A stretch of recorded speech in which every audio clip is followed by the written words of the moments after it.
एक छोटे गांव में जहां सूरज की किरण खेतों को सोने जैसा रंग देती थी, वहां रहता था ईमानदार किसान धनिया। हर सुबह वो माँ के पैर छूकर अपना दिन शुरू करता था। उसकी छोटी बेटी गौरा, जिसकी आंखों में तारे चमकते थे, हर रोज अपने पिता के साथ खेतों की ओर उछलती कूदती चली जाती थी। उनकी खुशी में ही उनकी दौलत थी। धनिया दिन भर धूप में मेहनत करता, गेहूं की बालियां काटता, और गौरा अपनी नन्ही बाहों से मिट्टी का घड़ा उठाकर पिता के लिए ठंडा पानी लेकर आती। घर की दहलीज पर मां खड़ी रहती, अपने बेटे और पोती को दूर से निहारती। उसने दिया जलाया, मन ही मन प्रार्थना की कि उसके परिवार पर भगवान की कृपा बनी रहे।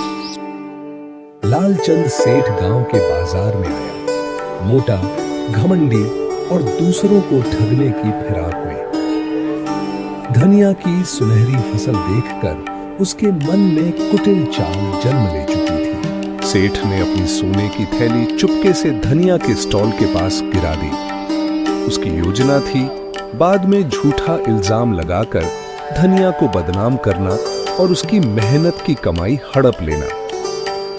लेकिन गौरा की नजर पड़ी उस थैली पर। उसने झट से उठाया, इधर उधर देखा और सेठ को पहचानकर दौड़ती हुई उसके पास पहुंची। मुस्कुराते हुए बोली, यह आपकी है सेठ जी? बाजार में खड़े लोग देखते रह गए। एक छोटी बच्ची ने वो काम किया जो बड़े नहीं कर पाते।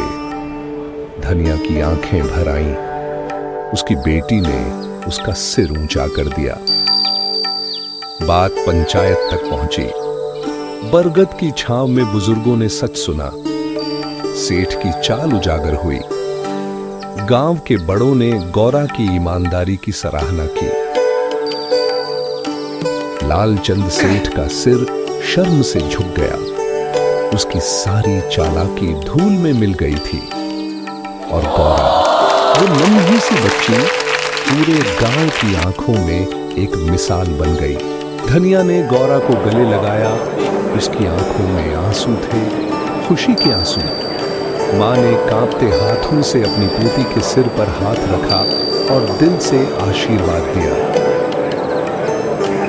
पूरा गांव एक साथ खड़ा था। गौरा की असाधारण ईमानदारी ने सभी के दिलों को गहराई से रोशन कर दिया। ईमानदारी ही समाज की सबसे बड़ी और मूल्यवान पूंजी है।